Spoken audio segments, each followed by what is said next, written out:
إن الحمد لله نحمده ونستعينه ونستغفره ونعوذ بالله من شرور أنفسنا وسيئات أعمالنا من يهده الله فلا مضل له ومن يضلل فلا هادي له أشهد أن لا إله إلا الله وحده لا شريك له وأشهد أن محمدا عبده ورسوله يا أيها الذين آمنوا اتقوا الله حق تقاته ولا تموتن إلا وأنتم مسلمون يا أيها الناس اتقوا ربكم الذي خلقكم من نفس واحدة وخلق منها زوجها وبث منهما رجالا كثيرا ونساء واتقوا الله الذي تساءلون به والأرحام إن الله كان عليكم رقيبا يا أيها الذين آمنوا اتقوا الله وقولوا قولا سديدا يصلح لكم أعمالكم ويغفر لكم ذنوبكم ومن يطيع الله ورسوله فقد فاز فوزا عظيما أما بعد فإن خير الحديث كتاب الله وخير الهدي هدي محمد صلى الله عليه وسلم وشر الأمور محدثاتها وكل محدثة بدعة وكل بدعة ضلالة وكل ضلالة في النار.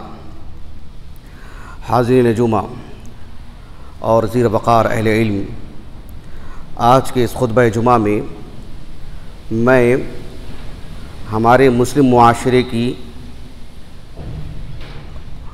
ایک سماجی زندگی کا حصہ آپ کے سامنے رکھوں گا.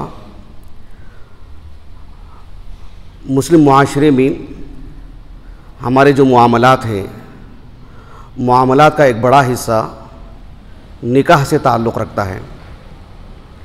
میں بات کو طول دیے بغیر اصل بات آپ کے سامنے رکھوں گا کہ نکاح کے مسائل میں ایک بنیادی بات جہاں سے نکاح کا آغاز ہوتا ہے، یہ مسئلہ رہ کے سننے کو ملتا ہے اور ہم محسوس کرتے ہیں، وہ یہ ہے کہ رشتے کی پیشکش کرے گا کون؟ لڑکے والے کریں گے یا لڑکی والے کریں گے؟ یہ ایک سیدھا سادہ مسئلہ نہیں رہ گیا ہے. مجھے کئی دنوں سے اس بات کی فکر رہی ہے کہ اس بارے میں گفتگو کروں، لیکن پچھلے چند دنوں سے میں نے سوشل میڈیا پر دیکھا کہ کچھ اصحاب علم نے اس پر لکھا ہے اور اپنے دکھ کا اظہار کیا ہے. نہ یہ کہ ان کا اپنا اکیلے کا دکھ ہے، بلکہ کئی اصحاب علم نے ان کی تائید کی ہے مسلم معاشرے کی اس بات کو لے کر کے کہ جو ہے لڑکی والے کیوں کر اپنی طرف سے رشتہ پیش کریں گے. رشتہ پیش کرنے کا معاملہ تو لڑکے والوں کی طرف سے ہے. اگر لڑکی والے رشتہ پیشکش کرتے ہیں تو اسے معیوب سمجھا جاتا ہے، اسے ایک حقارت کی نگاہ سے دیکھا جاتا ہے. یہ غیر اسلامی مسئلہ ہے. یہ مسلم سماج میں، مسلم معاشرے کا کبھی بھی حصہ نہیں رہا ہے. یہ اسلامی فتوحات کے بعد جہاں غیر مسلمین کے ساتھ اختلاط کی بات آئی تو ان کے کچھ نظریات در آئی ہیں. اسلامی تعلیمات اس سے بالکل پاک ہیں، بلکہ اسلامی تعلیمات نے اس کو ابھارا ہے، حوصلہ افزائی کی ہے کہ لڑکی والے اپنی طرف سے رشتے کی پیشکش کر سکیں. میں آپ کے سامنے دو باتیں رکھتا ہوں، ایک قرآنی مثال، ایک حدیث نبوی سے مثال. دلائل بہت ہیں، دلائل کی بہتات ہے. سب باتیں آپ کے سامنے رکھنا وہ اصل مسئلہ نہیں ہے. سماجی زندگی کے اس مرض کو دور کرنا وہ اصل مسئلہ ہے.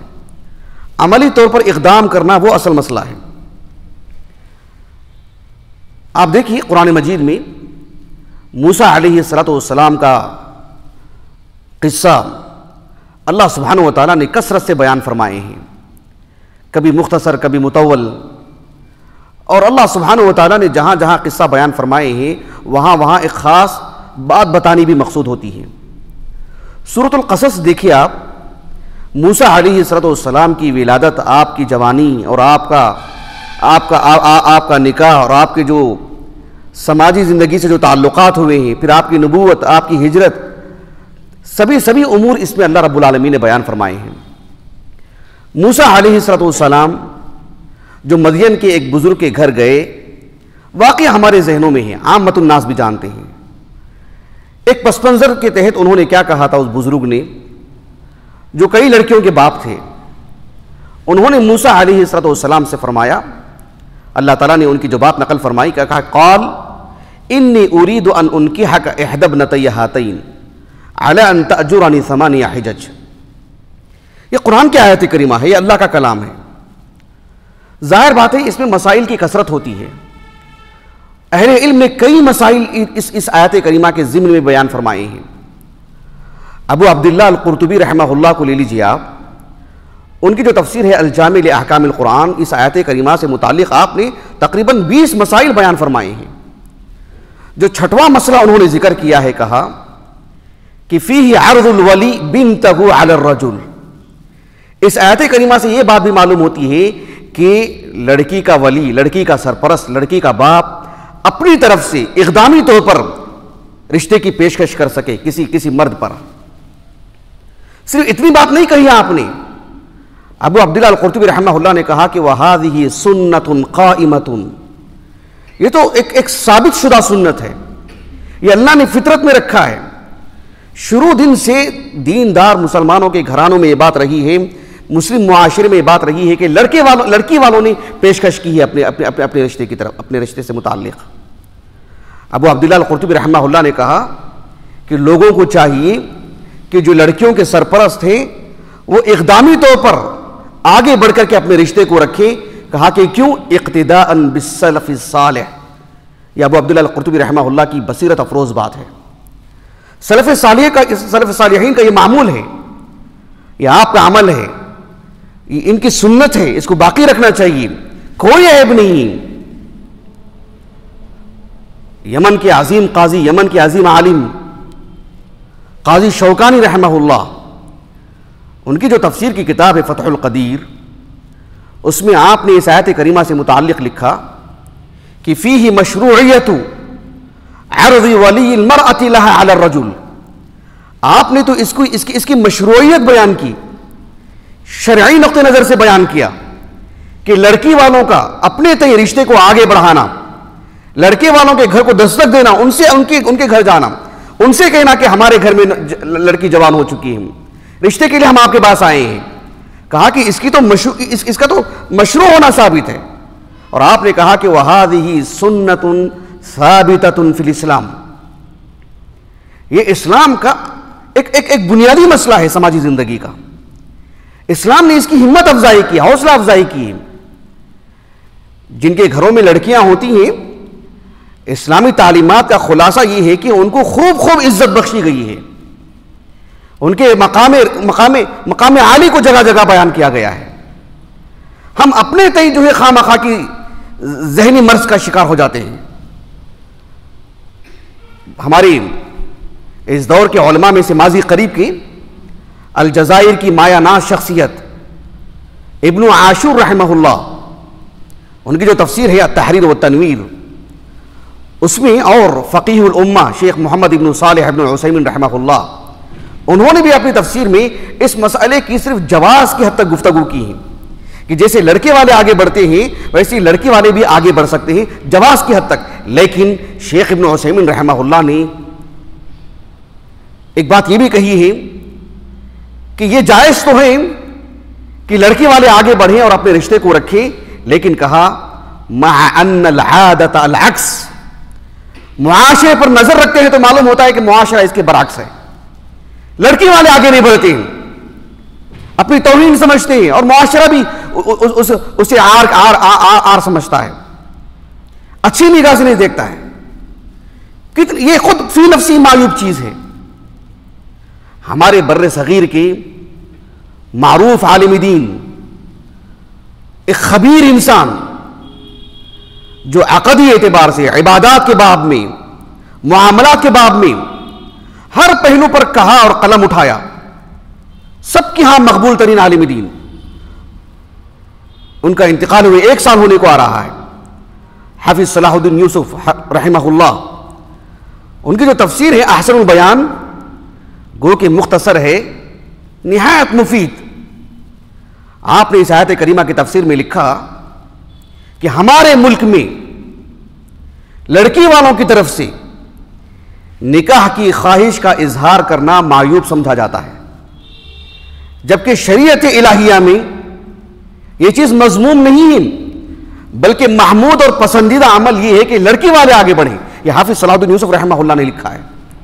آپ ہمارے پڑوسی ہیں، لیکن ہمارے ملک کا بھی یہی حال ہے، ہماری گلی کوچوں کا بھی یہی حال ہے، ہمارے خاندان میں بھی یہی حال ہے. اس مرض کو دور کرنا چاہیے. اللہ جزائے خیر دے امام المحدثین سید الفقہاء امام بخاری رحمہ اللہ کو، آپ نے اس کا بھی علاج کیا. آپ نے اس سلسلے میں آپ نے تنبیہ کی امت کو کہ غیر اسلامی نظریات، غیر اسلامی افکار عقدی اعتبار سے، عبادات کے اعتبار سے، سماجی زندگی کے اعتبار سے جو ہمارے اپنے اندر آ رہے ہیں، اس کی نوٹس لیا آپ نے.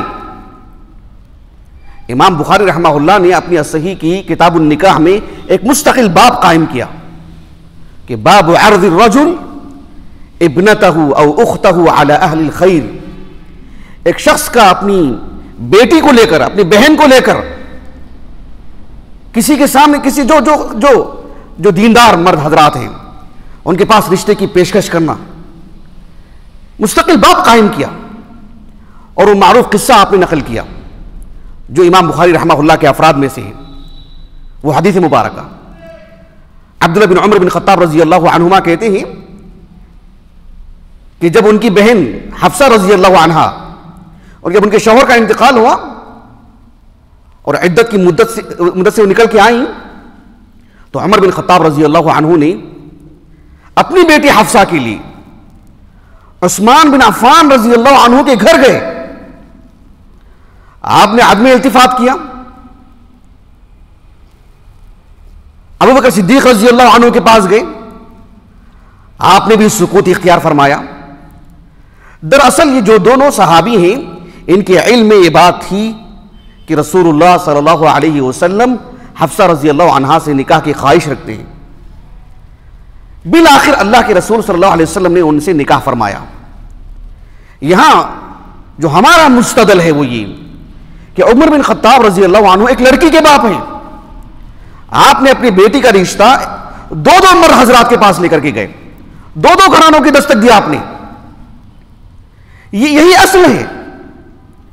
یہ واجبات میں سے نہیں ہے کہ لڑکی والے ہی جائیں، نہ یہ واجبات میں سے ہے کہ لڑکے والے ہی جائیں. لیکن اس مرض کا نتیجہ کیا ہے؟ اس مرض کا نتیجہ یہ ہے کہ لڑکی کے ماں باپ اس اعتبار سے بھی لڑکی کے دن نکالتے جا رہے ہیں. کئی ایک لڑکیوں کی شادیاں نہیں ہو رہی ہیں، اسباب بہت ہو سکتے ہیں، یہ مستقل ایک سبب ہے، مرض ہے، یہ عیب ہے، یہ بہت بڑی برائی ہے. یہ چند ایک افراد کی وجہ سے پورا معاشرہ ان کی زد میں آ جاتا ہے، پورا معاشرہ غیر شعوری طور پر ان کے حامی بھرتا ہے. اور پھر اسی طریقے سے خاندان میں 2-3 افراد کی وجہ سے پورے خاندان میں عیب سمجھا جاتا ہے کہ وہ کیسے آگے بڑھ گئے، وہ کیسے آگے بڑھیں گے، انتظار میں رہتے ہیں کہ وہ کب پوچھیں گے، وہ کب پوچھیں گے. کتنی غلط بات ہے یہ. حافظ ابن حجر رحمہ اللہ اس حدیث کی، اس قصے کی شرح کرتے ہوئے آپ نے لکھا جو صحیح بخاری میں ہے، کہا کہ فیہ عرض الرجل ابنتہ علی الرجل، عرض الولی ابنتہ علی الرجل. کہا کہ ایک مرد کا، ایک سرپرست کا، لڑکی کے سرپرست کا اپنی بیٹی کو لے کر، اپنی بہن کو لے کر، علی من یعتقد خیرہ وصلاحہ، جس مرد میں خیر ہو، صلاح ہو، اس کے گھر کی دستک دینا، اس کے پاس جانا. کہا کہ یہ اس کا جواز معلوم ہوتا ہے. اور حافظ ابن حجر رحمہ اللہ نے آخر میں جو بات کہی وہ بہت ہی حیران کن ہے. حافظ ابن حجر رحمہ اللہ نے کہا کہ وَأَنَّهُ لَا اسْتِحْيَاءَ فِي ذَلِكَ، کہا کہ لڑکی والوں کے آگے بڑھنا اس میں کوئی عار نہیں، اس میں ان کی توہین نہیں، اس میں شرم کی بات کہاں سے آ گئی. یعنی ہمارے ان علماء نے زمانے کی رفتار کے ساتھ ساتھ جیسے جیسے غیر اسلامی نظریات اندر آئیں، آپ نے نوٹس لی، تنبیہ کی امت کو، اور علی الفور متنبہ ہوئے. اگر کسی کے گھر میں نہیں ہے تو بہت اچھی بات ہے، لیکن معاشرے میں خاندان کے اگر بات کرتے ہیں، چند ایک افراد کی وجہ سے پورا خاندان اس کی لپیٹ میں آ جاتا ہے، الگ نگاہ سے دیکھتے ہیں اس کو. کیسا مرض ہے یہ، سبحان اللہ العظیم. ایسے میں جس طرح سے لڑکے والے آگے بڑھتے ہیں، لڑکی والوں کو بھی آگے بڑھنا چاہیے اور اپنی مسائل کو رکھنا چاہیے. اس میں کوئی عیب نہیں. اللہ سبحانہ و تعالیٰ نے عزت لڑکی اور لڑکے کی وجہ سے نہیں رکھے، ایمان کی وجہ سے رکھے، تقوی کی وجہ سے رکھے. اس کا تعلق لفظوں سے نہیں ہے، اس کا تعلق عمل سے ہے. اللہ سبحانہ و تعالیٰ ہمیں عقائد میں، عبادات میں، معاملات میں شریعت کا پاس و لحاظ کرنے اور اس پر عمل کرنے کی توفیق عطا فرمائیں. وآخر دعوانا الحمدللہ رب العالمین.